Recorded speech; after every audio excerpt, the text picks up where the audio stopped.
Le cannibale de Séoul, c'est l'un des tueurs les plus connus de la Corée du Sud. Et pour cause, il a tué des riches retraités, des masseuses, il a mangé leur corps, il a dépecé leur corps et il a enterré ses corps à côté d'un temple. Cet homme-là, il s'appelle Yoo Yang-chul et il est toujours en vie. Salut, je suis Florent Mounier et voici la petite histoire du cannibale de Séoul.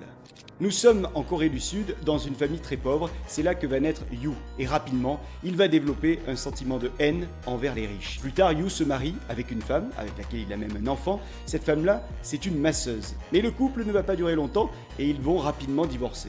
Alors à ce moment-là, Yoo commence déjà à commettre des délits, certains graves, d'autres très graves, et d'autres un petit peu moins. Yoo passe plus de 7 ans derrière les barreaux.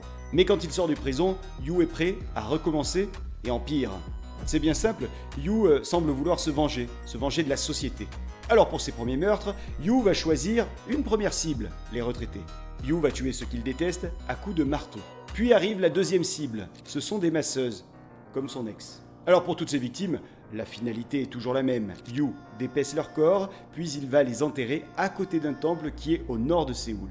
Yoo va finalement être arrêté, il va avouer 26 meurtres, et attendez, ce n'est pas fini, Yoo va également revendiquer des actes de cannibalisme.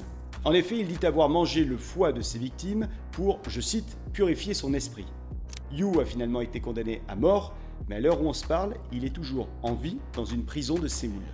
Voilà pour la petite histoire du cannibale de Séoul. N'hésitez pas à vous abonner à la chaîne de la petite histoire et retrouver également d'autres petites histoires en podcast sur notre chaîne de la petite histoire.